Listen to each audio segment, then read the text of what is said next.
بسم اللہ الرحمن الرحیم۔ شروع کرتا ہوں اللہ کے نام سے جو نہایت رحم کرنے والا ہے۔ دوستو، اگر آپ نے ابھی تک میرا چینل سبسکرائب نہیں کیا تو برائے مہربانی چینل کو سبسکرائب کریں تاکہ میرا آنے والا کام آپ تک پہنچ سکے۔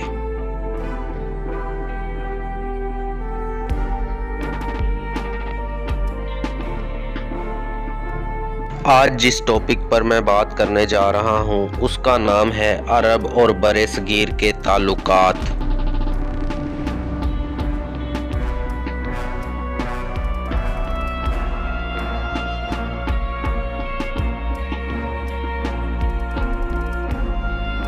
ظہور اسلام سے بہت عرصہ پہلے ہی سے عربوں کے برصغیر پاک و ہند کے ساتھ تجارتی تعلقات تھے۔ عرب تاجر مصر شام کے شہروں سے چل کر خشکی کی راہ بحیرہ احمر کے کنارے کنارے حجاز کو طے کر کے یمن تک پہنچتے تھے۔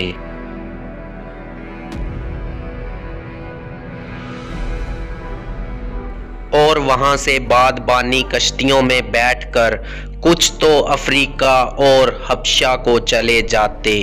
اور کچھ وہیں سے سمندر کے کنارے حضر موت، یمن، بحرین اور عراق کے کناروں کو طے کر کے خلیج فارس کے ایرانی ساحلوں سے گزر کر یا تو بلوچستان کی بندرگاہ میں اتر پڑتے تھے یا پھر آگے بڑھ کر سندھ کی بندرگاہ دیبل کراچی میں چلے آتے تھے اور پھر مزید آگے بڑھ کر گجرات اور کاٹھیا وار کی بندرگاہ بمبئی اور کھمبایت چلے جاتے تھے۔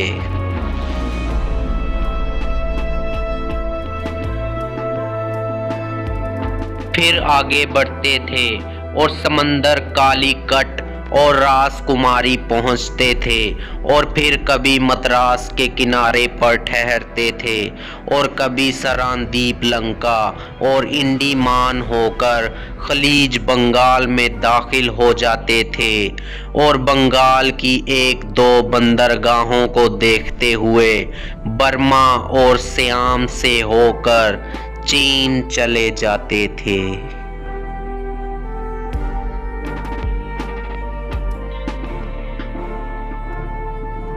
عرب تاجران ممالک کے سامان تجارت کو مصر اور شام تک پہنچاتے، جہاں سے دوسرے تاجران اسے یورپ کے مختلف ملکوں تک لے جاتے تھے۔ بقول مشہور مورخ الفنسٹن کے مطابق حضرت یوسف کے عہد سے لے کر مارکو پولو اور واسکو ڈی گاما کے زمانے تک ہندوستان کی تجارت کے مالک عرب ہی رہے۔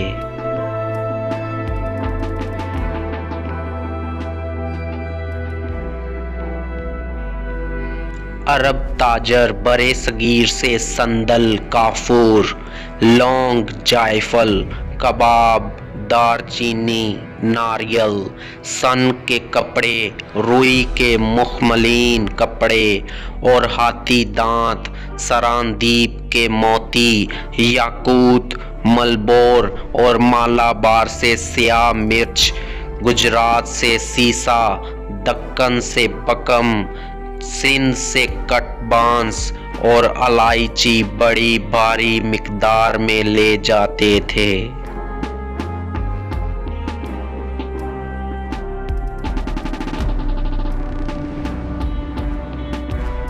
علاوہ ازیں نارنگی، لیمو، جاوتری، دار چینی، ساگوان کی لکڑی، تلواریں، کافور، سونٹھ اور نیل، بریک کپڑا اور بے شمار دوسری چیزیں ہندوستان سے برآمد ہوتی تھیں۔ اس کے بدلے میں ہندوستان میں انگوٹھیاں،